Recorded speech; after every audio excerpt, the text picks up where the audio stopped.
I wanna take you for a ride. Welcome everybody to Kick Scammers, the show where I, DJ Slope, look into the absolute worst Kickstarters, IndieGoGos and GoFundMes to ever exist. And today we'll be looking at crazy crowdfunding stories. Not everything is bad in this list. In fact, some of the campaigns are very, very good. But it's how they ended up in this situation that makes it what it is.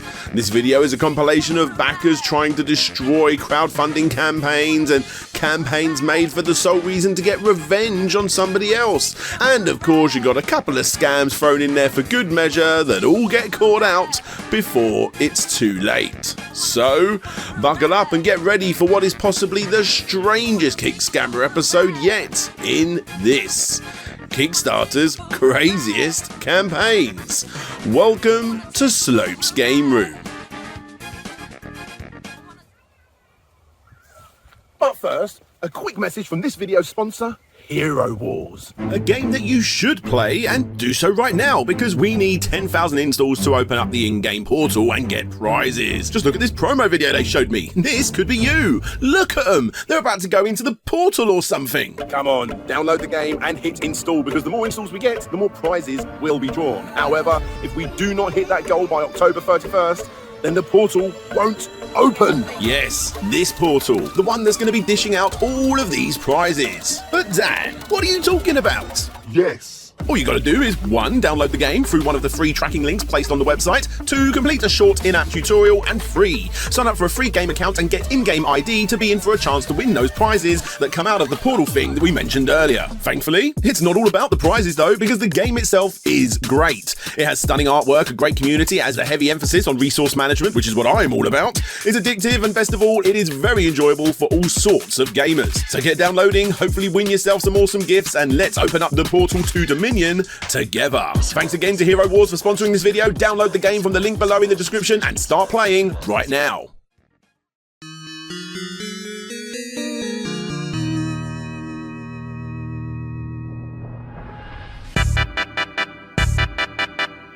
So, let's start off with these two individuals.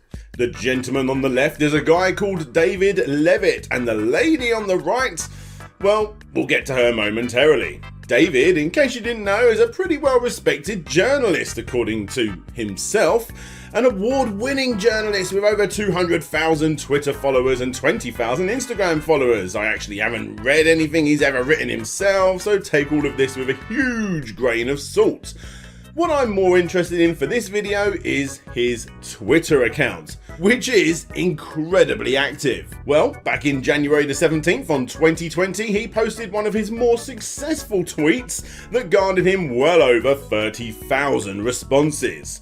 What was this tweet? Well, it was regarding this young lady, Tori, an employee at Target, and this is the photo of her that he took.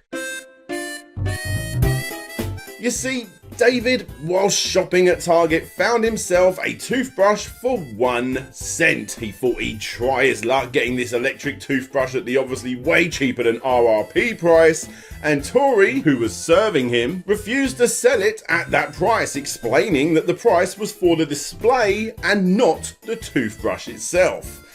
Now, looking back at the picture that David took, it does indeed state that the item for sale was indeed for the display, so he kind of didn't have a leg to stand on in the first place.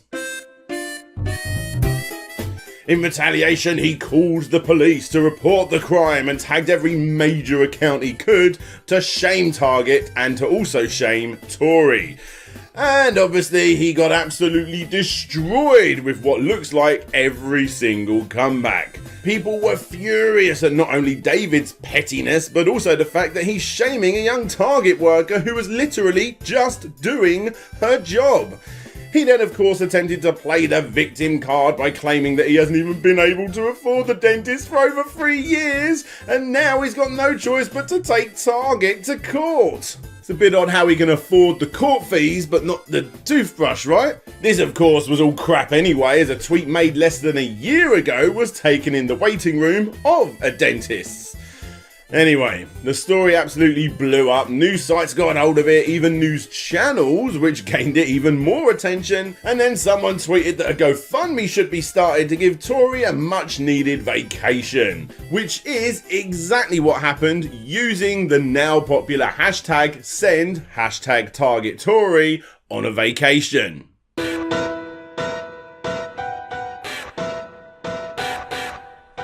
It needed $5,000 and it gained $34,930. Yes, this douche planned to shame this lass and the internet got revenge on him by sending her on a holiday of her dreams. How's that for a good campaign?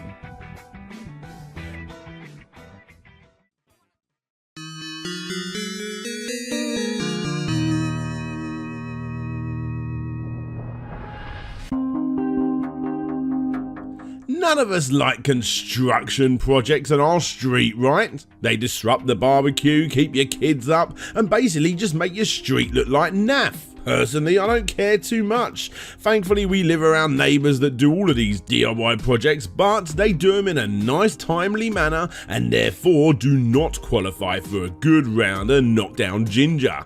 Oh, sorry, Americans watching? That's the British term for ding-dong ditch. Well, in a small little suburb of California, the Albrecht family were doing up their home. And although the pictures you see here are just for illustration purposes, a very small and humble Kickstarter explained that although it was a bit of a construction site as expected, it wasn't all that bad at all. And more importantly, it didn't last very long. However, I am taking their word as golden because later pictures actually look like they're the sort of family that look after their gardens. Oh, sorry, Americans watching, their yards. However, sadly, the family got fined $50 as an angry neighbour reported the do-over and turned them into the city for blight. In other words, he requested an investigation of public nuisance structures or conditions, graffiti environmental conditions of substandard buildings which are causing a blight upon the neighbourhood. It turns out that the main issue for the Albrecht family was that this power-hungry neighbourhood cop never went to them in the first place, but instead it went straight to the city, complained, and like I said, it lost them $50. So, in retaliation, they decided to go to Kickstarter of all places to fight back. The plan was to force the grumpy neighbours to just simply lighten up, and with the help of several other neighbours who obviously agreed that the blight accusation was a tad excessive, Tyler Albrecht decided to create Operation Flamingo, a campaign that for only $500 will give him just enough money to buy 200 of these plastic garden flamingo things to put all over his and agreeing neighbours' front gardens in different formations daily, in an attempt to wind up the miserable old sods that complained in the first place. The moody neighbours fought against him in his mini construction site, but they couldn't do anything in relation to pure tackiness. If you guys want to see a good example of a Kickstarter that is actually well looked after, albeit a little silly, then this is the one for you. Tyler personally thanked every single person that came and supported as they did, and even created a Facebook group for people that were interested in following up what he was up to. Sadly, not much has happened in over a year in the group, and I was able to get hold of Tyler himself, who did confirm that the point and reason for their being present has been made, and just like the flamingos themselves, the family have moved on. Apparently everyone in their old neighbourhood thought that they were great. Well, all except the neighbour who was the inspiration to the project in the first place. When I asked him if the neighbour knew it was all about them, he simply said he never heard back. However, he did get a couple of stink-eye looks. And honestly, that is it. All that's left is an incredible Facebook group for you to browse through and just look at how incredible this mugging off was. And let's just hope old Mr. George Wilson here actually cheered up. But let's be honest, nah, I doubt it. Time to get more flamingos, guys.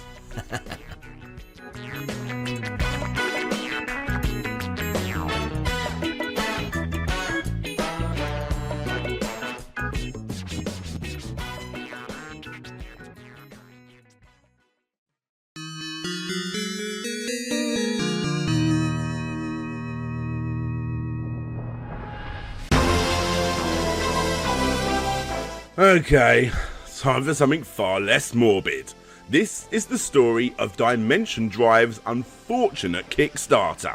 Dimension Drive has a pretty nifty idea, a vertical shmup style game with a very unique twist. Two Awesome Studio had made a game that involved you controlling the same ship twice. Not only have you got to shoot everything that moves, but you also got to dodge enemies by quickly flipping your ship to the opposite screen. A pretty ingenious idea this one, and one that is fully worth checking out. Yet again, it scored quite highly for a budget game by all who played it, and hey, if you want to support the show, you can even use the affiliate link below to go and buy the Play exclusive PS4 or Switch versions of the game.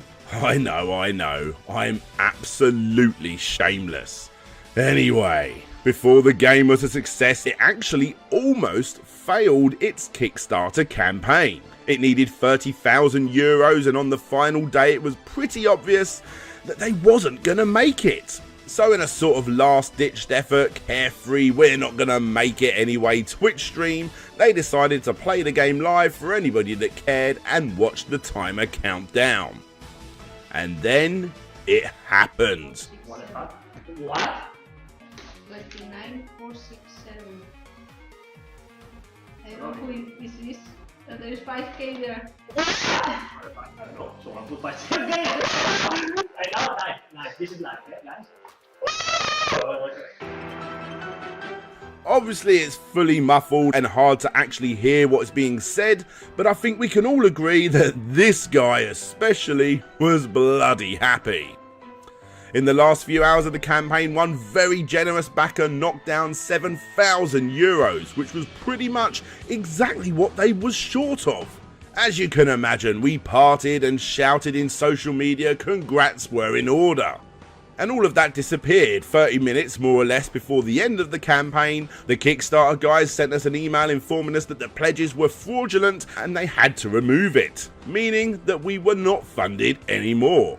Apparently, the user that pledged was a troll that wanted to play a really bad joke on us and some other Kickstarter projects. As previously stated, running a Kickstarter is seriously exhausting, and after a month of doing whatever they could to run such a campaign, having all of their emotions hit boiling point before quickly removing them must have been seriously heartbreaking. However, thankfully, the team got their own back. The story obviously hit several news sites around the internet and basically ended up gaining the project plenty of visibility that it previously didn't have. So they relaunched it, and they did it. And like I said, everything turned out great because, sad to say, if it wasn't for this troll, a game that would have never got funded actually did. And yeah, it's a pretty damn good game. Probably the greatest game I've ever played. Forget Game of the Year, more like Game of the Century. In fact, I might go and buy it again. I like it so much. I suppose this way I can put it on my Dimension Drive shelf and build up my Dimension Drive shrine. Oh, I love this game so.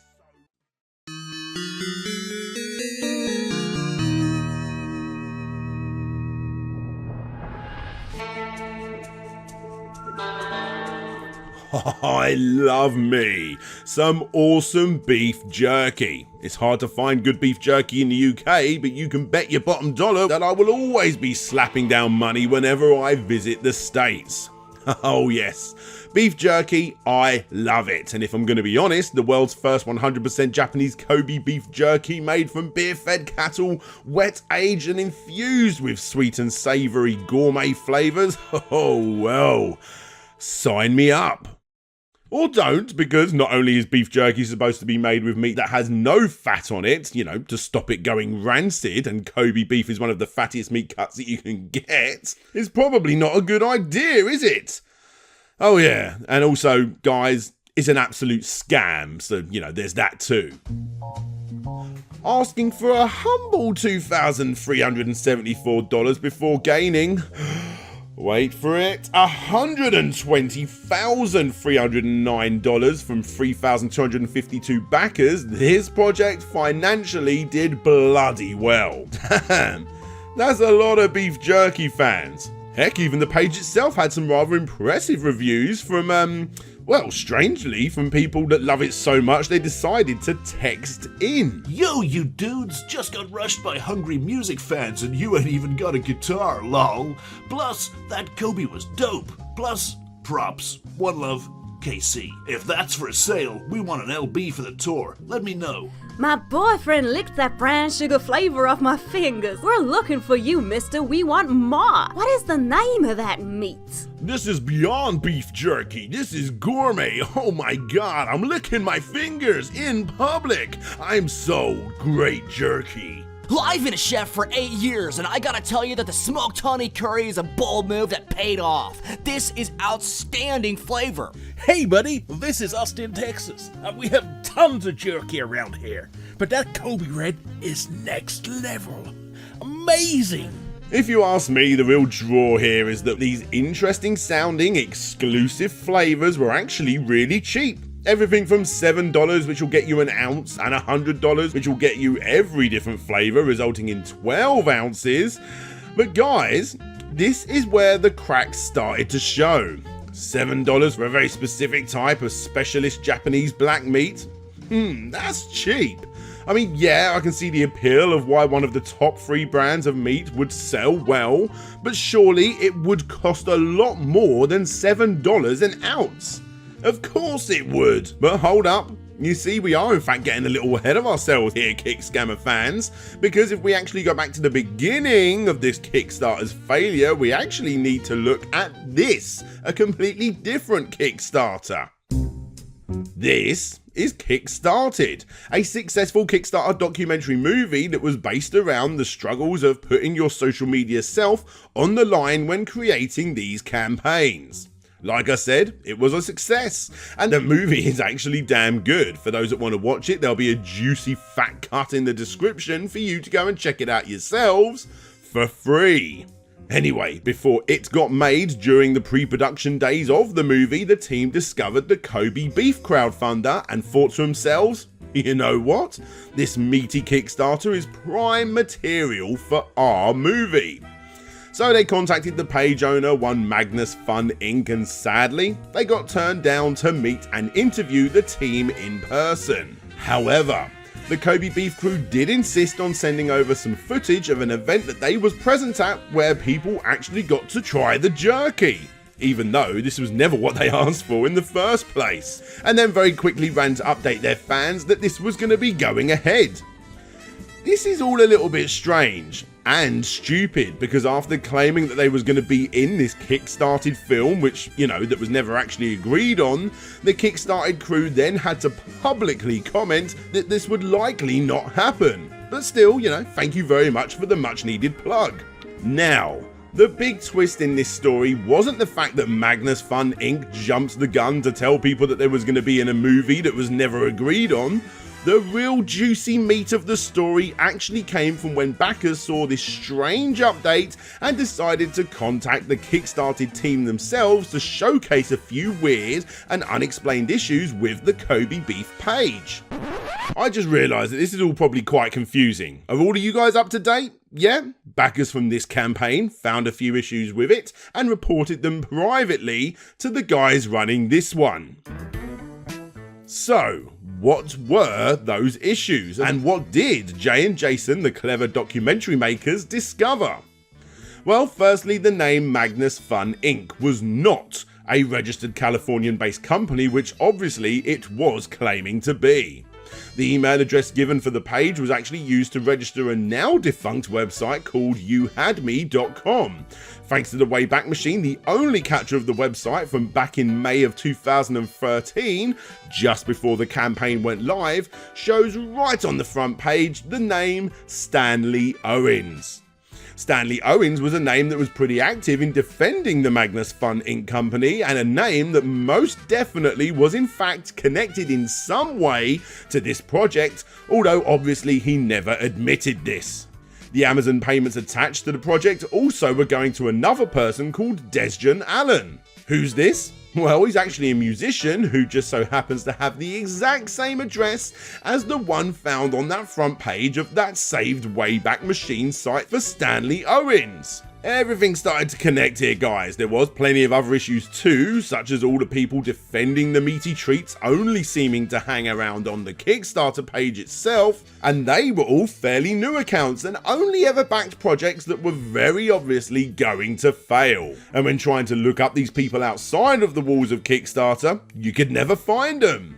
In fact, nobody has ever even tried this luxurious treat at all, and the Ink and Iron Festival, where the treats were supposedly given out as samples, did confirm that these Kobe beef jerky idiots didn't even attend. And finally, you know me, it's all about the video, which is of course completely crap.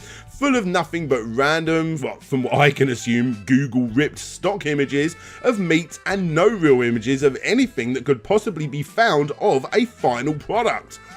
Not bad going, guys. The craziest thing about all of this is that all of the information that I am laying out to you actually came from the Kickstarter documentary maker's Reddit post, whilst this Kobe beef jerky page was still live and has less than 90 minutes left to go before it was able to take away $120,309 that it had most definitely scammed out of all of those jerky lovers.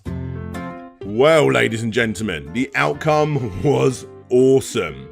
For almost 30 days to the hour up to this point, Magnus Fun Inc. almost got away with it, and less than 2 hours before the end, Kickstarter sussed it out and suspended the entire project. There was no bloody beef jerky, everything up to this point was a lie, and in those final hours all of the backers that were discovering the Kickstarted Reddit post were running to the comment section where old Stanley Owens and Des John Allen frantically tried to reply with all of these fake accounts as much as possible, pleading people to keep their pledges. The thought of them going mental, screaming at each other, frantically trying to fix these issues is brilliant in my mind. The campaign had been live for 718.5 hours up to this point, and they just needed to reassure people not to run away within the last 90 minutes before it ended. Obviously you can't see any of these comments now as the douche faces actually ended up deleting all of the fake accounts, but it's still fun to see how frantically they was trying to save what they were so close to achieving. And very best of all, if it wasn't for the awesome guys who eventually made this excellent documentary, none of this would have ever been uncovered, and the Kickstarted project actually became a lot more popular as news stories spread across the internet telling the Kobe beef jerky story. And the day that Kobe Red closed the doors on the 13th of June 2003, that Kickstarted project still had just over 2 weeks to go in a project that, even still looked like it was actually going to fail. Yes, they did get a nice boost from all of this publicity, but the real salt rub into the beefy wounds would be when the Kobe guys came back, opening even more fake Kickstarter accounts as they tried to sabotage the documentary by putting down massive pledges with those fake accounts, such as Quinton, TTO, 4Q and a friend of Q, which they was obviously going to pull as the campaign ended. This was made obvious when those hardcore pledgers started posting some rather negative comments on the campaign. Idiots! Would you ever slag off a project owner after dropping $9,000 3 times in a row? What a bunch of wallies! They completely outed themselves. So after seeing this and very easily working it all out, the Kickstarter team came back again to Reddit for help, which gave them even more publicity, and they just made it. Bloody hell. What a roller coaster ride. 2 guys that ended up making an awesome Kickstarter documentary that was very likely originally going to fail and ended up actually being saved by 2 guys that were only an hour or so away from fully ripping money off from 3,252 backers that just fancied some exotic tasting dried meat. Oh, what a couple of jerks.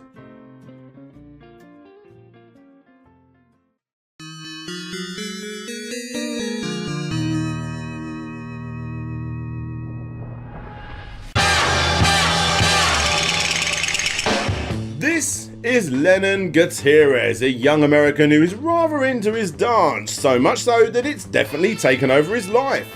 He wanted to study dance and choreography, but to do so, he needed money. And you know, having something like a global pandemic hit the world was obviously not going to be helping too much either, was it? It's been a tough 2020 all year round, which is why he reluctantly did what he needed to do, as many people have also done, and got himself a job on the 21st of June that same year. And that job was working in a barista at a Starbucks in California. One day at his new job as the front barista, he saw a woman come up to him to order a beverage called Amber Lynn Gills, and she wasn't wearing a mask. According to his work's policy for the time, face masks were a mandatory thing, and as requested by his work, he asked her if she had one, and she flipped out. Now apparently she was not required to wear a mask for medical reasons, but according to a report from the barrister, the damage was already done. She went crazy instantly, took his picture and attempted to shame Lenon online, which you guessed it, just like last time, completely backfired. The story made national news, not only because it was one of the earlier cases of something like this happening, but also because a $1,000 GoFundMe was set up to tip the barista, who was just doing his job, and the campaign gained a shade over $100,000. All because he was doing what the company had asked of him, and believe what you want to believe, it's not his fault. Instead of attacking Starbucks, she attacked and tried to shame a young barista earning barely above minimum wage, and in the process managed to help him with all of his dance educational dreams, which he is now, according to reports, completely fulfilling. Now again, it is worth noting that it was in fact Lenon who claimed the woman had flipped out, and she is obviously completely denying this. Although what I will say after looking at her social media posts, she does seem to be the righteous type, constantly going into shops and causing the same kind of ruckus, getting police involved and even setting up mask bonfires to spread the word about not wearing them. Since this whole thing has blown up, her social media channels have become awash with people constantly ripping into every little political and mask-wearing post that she makes, which just so happens to be every single post that she does make. And although the best thing would have been to just let it go and move on, she's now claiming that she wants at least half of that money raised, as it's her image that's been used to raise the money in the first place. All I can say is good luck, darling.